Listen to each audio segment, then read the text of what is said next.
Year back आपका एक और तरीके से लगता है अगर आप सभी सब्जेक्ट में पास भी हैं फिर भी आप फेल हो जाते हैं, जैसा कि इनका मैं अभी आपको लाइव दिखा रहा हूं।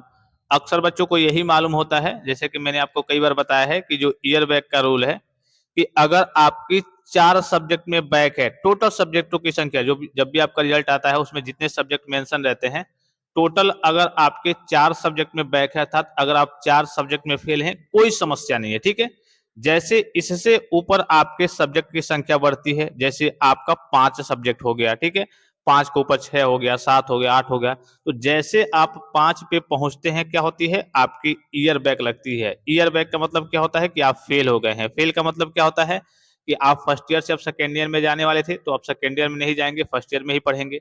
सेकेंड ईयर से फाइनल ईयर में जाने वाले थे, तो अब आप फाइनल ईयर में नहीं जाएंगे, सेकेंड ईयर में ही पढ़ेंगे।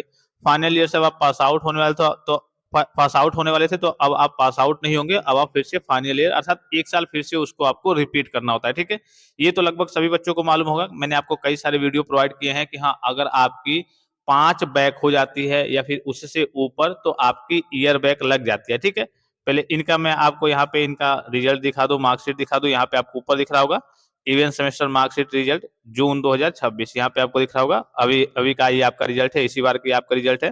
ठीक है, यहाँ पे देखिए ये करिए कि सेकेंड ईयर के स्टूडेंट्स है, यहाँ पे इधर थर्ड सेमेस्टर का डेटा है और यहाँ पे इधर फोर्थ सेमेस्टर का डेटा दिख रहा होगा। तो सबसे पहले इनका मैं सब्जेक्ट आपको काउंट करा दे रहा हूँ, हो सकता है कुछ बच्चे कंफ्यूजन में हो। देखिए यहाँ पे अगर आप देखेंगे ऑफ 10 मार्क्स में और मिनिमम मार्क्स में, तो सब में 20 चाहिए और इसमें इन्होंने प्राप्त कितना किया, देखिए इसमें किसी में बैक नहीं है। ठीक है, 32 है, 37 है, 44 है, 21 है, 20 है, 34 है, 34 है, 41 है। एक इनका सब्जेक्ट है जो कि आपका फर्स्ट सेमेस्टर का सब्जेक्ट है, उसमें इनकी बैक लगी है, यहाँ पे दिख रहा होगा इंजीनियरिंग ग्राफिक्स। ठीक है, अब इसमें देखिए इन्होंने कितना प्राप्त किया है, बैक पेपर दिया था तो केवल 8 नंबर। ठीक है, सब्जेक्ट की संख्या कितनी हो गई, 1 हो गई, अर्थात इनकी 1 में बैक है। फिर इधर चलते हैं फोर्थ सेमेस्टर वाले में चलते हैं। एक आपने देख लिया कि हाँ इनकी 1 बैक है। फिर यहाँ पे देखिए, यहाँ से ये हो गया आपका fundamentals of electrical and electronics engineering, जो इन्होंने बैक दिया था, तो इसमें देखिए फिर से इनकी बैक है। ये इनका दूसरा सब्जेक्ट हो गया। ठीक है, 2 सब्जेक्ट हो गए। उसके बाद से अगर नीचे देखेंगे तो और किसी सब्जेक्ट में आपको दिख रही है, एक में ये ऑब्सेंट दिख रहा है, 3 हो गया। ठीक है, और किसी में दिख रहा है, यहाँ पे 40 है, देखिए अच्छे खासे मार्क्स है, 33 है, 31 है, 24 है, ये तो प्रैक्टिकल वाले सब्जेक्ट है। ठीक है, 25 है। ठीक है, उसके बाद ये सेशनल मार्क्स हो गए। ठीक है, एससीए में देखिए 50 में इनको 45 मिला है। फिर उसके बाद से इसमें देखेंगे अगर आप सेशनल वगैरह में, तो यहाँ एससीए में तो देखिए 50 में इनको 42 मिला है, यहाँ पे आपको दिख रहा होगा 50 में इनको 42 मिला है, यहाँ पे देखिए। और यहाँ पे दिख रहा होगा सेशनल में इनको अच्छा खासा मिला है। ठीक है, अब देखिए ये फेल क्यों हुए हैं। ठीक है भाई, इनकी सब्जेक्ट की संख्या आपको तो मालूम है कि ये आपका जो ऑब्सेंट है, ये भी आपका भी मैं आपको एक और करिए कि मार्कशीट दिखाऊंगा जिसमें ऑब्सेंट वाला है। तो ये आपका जो ऑब्सेंट है ये भी आपके बैक में काउंट होता है। ठीक है, तो पहला रूल तो आपने ये देखा होगा कि हाँ भाई 5 सब्जेक्ट में अगर आपकी बैक लग जाती है, 4 तक है कोई दिक्कत नहीं है। ठीक है, आप मान लीजिए एक तरीके से आपका नेक्स्ट ईयर में एडमिशन हो जाता है, जैसे 5 होता है या फिर इससे ऊपर होता है तो आपकी ईयर बैक लगती है। लेकिन इनका तो टोटल 3 है, एक ये और एक इनका इंजीनियरिंग ग्राफिक्स में है। लेकिन इनके फेल होने का रीजन क्या है, तो आपको एक और रूल मालूम होना चाहिए ईयर बैक का, वो है कि सेशनल का 50%। सेशनल का 50% का मतलब क्या है, फॉर एग्जाम्पल कि अगर आपका 100 नंबर का किसी भी सेमेस्टर में आपका सेशनल हो रहा है, कितने नंबर का, 100 नंबर का आपका सेशनल हो रहा है, 100 में आपको 50% आपको अर्थात सेशनल आपको 50% लाना ही लाना होता है। ठीक है, तो 100 में कम से कम आपको सेशनल मिलता है तो 50% मिलना ही चाहिए। अगर आपका किसी भी केस में कॉलेज से सेशनल आपका मान लीजिए मिल जाता है 49 नंबर, तो इस केस में आपका जो है 50% से नीचे है, तो इस केस में डायरेक्टली आपका ईयर बैक लगेगा, अर्थात डायरेक्टली आप फेल होंगे। फिर से रिपीट करके बताऊं, दोबारा रिपीट करके बताऊं आपको कि अगर आपको किसी भी सेमेस्टर में सेशनल 50% तक मिलता है तो कोई समस्या नहीं है, 50% से नीचे मिलता है, 49.9% भी मिल जाता है, तो इस केस में आप फुल्ली तरीके से फेल माने जाते हैं, डायरेक्टली आपकी ईयर बैक लगती है।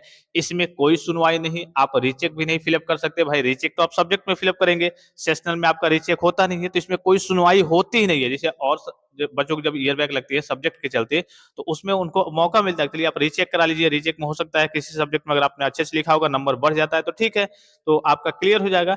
लेकिन इसमें आप जो सेशनल होता है तो सेशनल में आपका रीचेक होता नहीं है, तो सेशनल में जब रीचेक होगा नहीं तो आपके सामने और कोई ऑप्शन है नहीं, अब फिर से आपको ये जो भी जिस भी ईयर में आप फेल हुए हैं फिर से आपको रिपीट करना होगा। ठीक है, तो यहाँ पे देखिए इनका सेशनल, देखिए अगर देखेंगे इनका थर्ड में देखेंगे तो अच्छा खासा मिला है। ठीक है, सेशनल में देखेंगे 360 में 233 मिला है, अर्थात ये इनका 50% से ऊपर मिला है।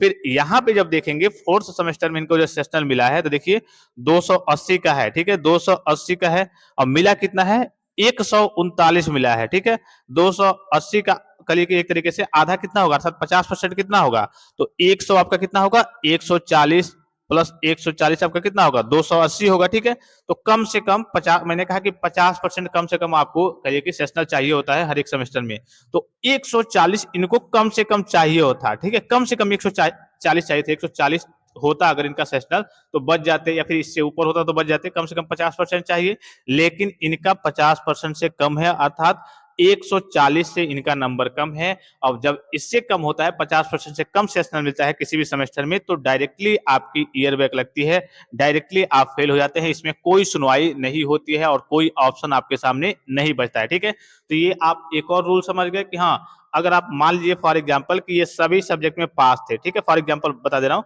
जैसे कि इनका तो 3 में बैक था, मान लीजिए उन 3 को भी हटा दीजिए, चलिए ये सभी सब्जेक्ट में फुल्ली तरीके से क्या थे, पास थे, सभी सब्जेक्ट में पास थे, लेकिन अगर ये सेशनल यहाँ पे यही रहता है इनका 280 में 139 रहता है, 140 से नीचे है, तो इस केस में ये डायरेक्टली फेल हो जाते हैं, डायरेक्टली इनकी ईयर बैक लगती है। भाई सभी सब्जेक्ट में अगर ये 60 में 60 भी पाए होते, फुल मार्क्स पाए होते, लेकिन सेशनल में 50% से कम पाए होते, अर्थात पाए हैं, तो इनकी डायरेक्ट ईयर बैक लगती, इसमें कोई सुनवाई नहीं है। ठीक है, तो ये दूसरा रूल सभी बच्चों को याद रखना है। बहुत सारे बच्चे कहते हैं कि अरे हम कॉलेज नहीं जाएंगे, ये वो, टीचर से व्यवहार नहीं बनाते हैं, तो टीचर आपका कम नंबर दे देंगे, फिर आप 50% से नीचे जैसे आपका सेशनल मार्क्स आएगा, डायरेक्टली आपकी ईयर बैक, और इसमें कोई सुनवाई नहीं, कोई आपके सामने ऑप्शन नहीं। ठीक है, ये तो मैंने आपको पहला रिजल्ट दिखा दिया फेल वाला, अब दूसरा मैं आपको एक और दिखा दे रहा हूँ। आपको दूसरा रिजल्ट मार्कशीट दिख रहा होगा, ऊपर आपको दिख रहा होगा, इसी बार का है। ठीक है, ये आपको दिखाने की जरूरत नहीं है, और ये फर्स्ट ईयर के स्टूडेंट है। ठीक है, फर्स्ट सेमेस्टर सेकंड सेमेस्टर का डेटा यहाँ पे दिख रहा होगा, इधर फर्स्ट सेमेस्टर का है, इधर सेकंड सेमेस्टर का।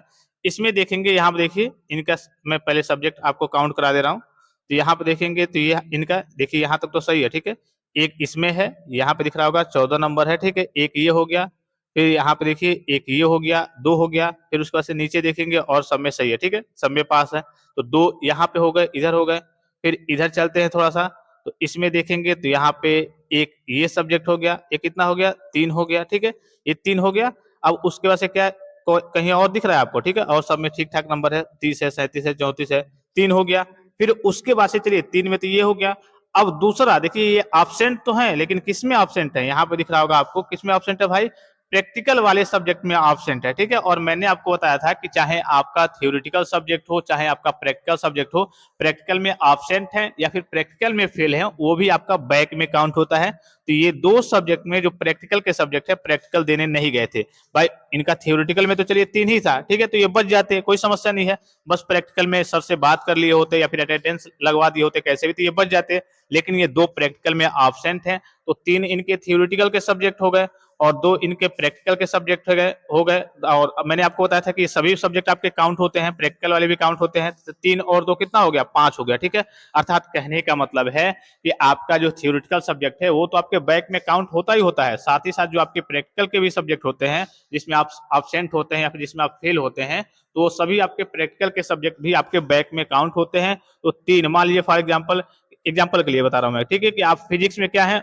थ्योरेटिकल में फेल है, और फिजिक्स में आप प्रैक्टिकल में भी एब्सेंट है या फिर प्रैक्टिकल में भी फेल है, तो ये आपके 2 सब्जेक्ट हो जाएंगे। ठीक है, इसी प्रकार से 3 इनका थ्योरेटिकल है और 2 इनका क्या है, प्रैक्टिकल के सब्जेक्ट है जिसमें वो एब्सेंट है, तो 3 और 2 मिलाकर के क्या हो गया, 5 हो गया। जैसे ही 5 हो जाएगा तो ये आपके रिजल्ट पे लिख के आ जाएगा कि हाँ आप फेल हो गए हैं। ठीक है, आप फुल्ली तरीके से फेल हो गए हैं। अब ये एक तरीके से इनके पास तो ऑप्शन है भाई, जो अभी आपने पहला देखा सेशनल वाला, उनके सामने तो ऑप्शन नहीं था, लेकिन इनके सामने ऑप्शन है। क्या ऑप्शन है कि अगर ये प्रैक्टिकल में बैठे होंगे, अगर नहीं बैठे होंगे तब तो कोई सुनवाई नहीं है, अगर बैठे होंगे प्रैक्टिकल में तो इसमें कॉलेज में एप्लीकेशन दे देंगे तो ये सही हो जाएगा एब्सेंट वाला। अगर बैठे होंगे तो, जैसे होता है ना कभी गलती से हो जाता है, तो अगर आप बैठे होंगे और आपका एब्सेंट गलती से चढ़ गया होगा तो आप कॉलेज में एप्लीकेशन देंगे तो ये आपका सही हो जाएगा।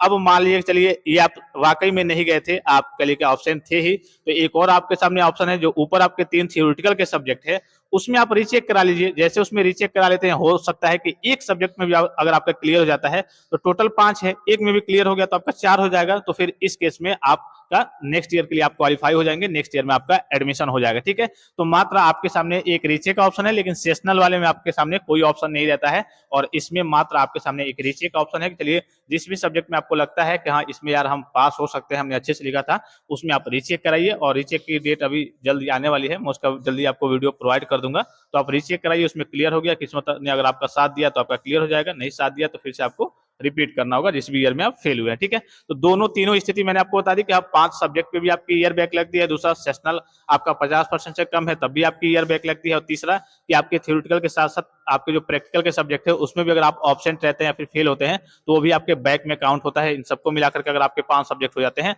तब भी आपकी ईयर बैक लगती है। तो आई होप कि वीडियो आपको काफी ज्यादा हेल्पफुल और इन्फॉर्मेटिव लगा होगा। फिलहाल इस वीडियो में इतना ही, इजाजत दीजिए, धन्यवाद, थैंक्स फॉर वॉचिंग, मिलते हैं नेक्स्ट वीडियो में।